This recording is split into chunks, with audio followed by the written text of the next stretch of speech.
সম্প্রতি একটি বাল্য বিয়ে নিয়ে নানান কথাবার্তা হচ্ছে, নাস্তিকেরাও সমালোচনা করছেন। এ বিষয়ে ইসলামের মন্তব্য কি? ভাই, ইসলামের মন্তব্য হচ্ছে সহজ সরল।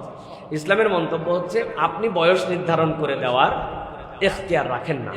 বয়স ইসলাম নির্ধারণ করে দিয়েছে, সেটা মানুষের নেচার দিয়েছে। নেচারটা কি? ছেলে বালেগ হবে, মেয়ে বালেগা হবে। একটা মেয়ে 11 বছরে বালেগা হয়েছেন, আর একটা মেয়ে 19 বছরে বালেগা হয়েছেন। সুতরাং তার বাবা মা দেখবে যে তিনি বালেগা হয়েছেন কিনা, তার ম্যাচুরিটি এসেছে কিনা। এই অনুযায়ী বাধ্যও করা যাবে না, এই অনুযায়ী ঠেকানো যাবে না।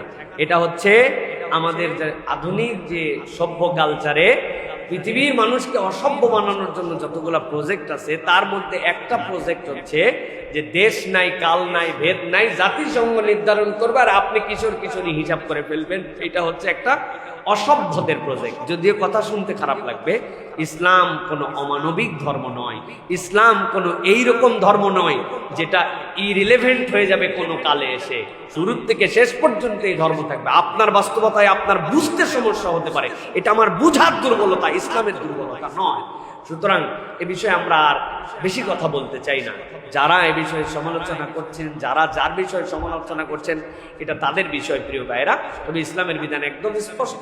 বালেগ হবে, বালেগা হবে, তাদের জন্য বিয়ের জন্য ব্যবস্থা করবে তাদের পরিবার পরিজন। তারা পরিবার পরিজন এটা সিদ্ধান্ত নেবে, প্রিয় ভাইরা। তবে কারো একদম বয়স হয় নাই, কিচ্ছু হয় নাই, তারা জোর করে নিয়ে যে আপনি বিয়ে দিয়ে দিবেন, ইসলামে এটাকেও সাপোর্ট করেন। যে একদম ছোট্ট মানুষ, সে কিচ্ছুই বুঝে না, আপনি তারা বিয়ে দিয়ে দিচ্ছেন। এটার পিছনে যৌতুক থাকবে, এটার পিছনে দাদন থাকবে, এটার পিছনে অসামাজিকতা হবে। ওই মেয়েকে নিয়ে যাওয়ার পর কিছুদিন পর ছেড়ে দিবে, সমাজের মধ্যে বিশৃঙ্খলা হবে। ইসলাম বিশৃঙ্খল হতে বলে নাই, কিন্তু ইসলাম আপনি যেভাবে একবারে বয়সের ফন্দি আইটে সুন্দর করে ধান্দাবাজি করে দিচ্ছেন, এরকম নয়। পুলিশ নাকি আসছে একটা জায়গাতে, আসার পরে বলছে, বাড়াও বাড়াও, তোমরা দুইজন, আমরা খবর পাইছি বয়স তোমাদের দুইজনেরই কম, তোমরা আজকে কেন বিবাহ শাদী করে এরকম এক ঘরে আসো, তোমাদেরকে বাল্য বিবাহে ধরা হবে। ওরা ভিতর থেকে বলছে এই ছেলে যে আপনারা ভুল শুনছেন, এটা আমার বান্ধবী, এটা আমার বোন নয়। বলছে তাহলে ঠিক আছে, আমরা গেলাম। শুনতে খারাপ লাগতেছে, তাই না? কিন্তু বাস্তবতাটা এইরকম যে আপনি অন্যায় করবেন, হারাম করবেন, আরাম, এটা নিয়ে তাদের কোনো কথাবার্তা নাই। গর্ভপাত হয়ে ঘুরে বেড়াচ্ছে, কত ডাস্টবিনের মধ্যে বাচ্চা পড়ে আছে, এটা নিয়ে কোনোদিন আন্দোলন কারা করলো, কেন হলো, এটার পিছনের কারণ কি খোঁজা যায় না।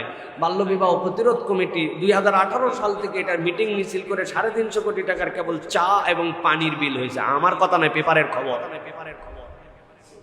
বুঝেন নাই?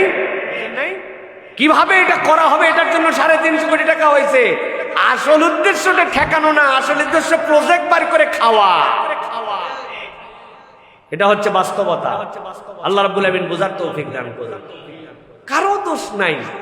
বাপ রাজি, মা রাজি, ছেলে রাজি, মেয়ে রাজি, সাক্ষী রাজি। হুজুর বিয়ে করেছে, হুজুরে ধরে নিয়ে গেছে। টার্গেট তাহলে হুজুর না টার্গেট এইটা? হ্যাঁ, এটা হচ্ছে বাস্তবতা। আল্লাহ আমাদেরকে বোঝার তৌফিক দান করুন, প্রিয় ভাইরা। বেশি কথা আর বললাম না, এটা ডিটেলস কথা আছে। কোন কথা কোন দিক দিয়ে কোনার দিকে নিয়ে যায় শেষ পর্যন্ত আমাদেরকে মনে করেন ফাঁসায় দিবে। ভাই, এই বয়সে আর ফাঁসে যেতে চাই না ভাই।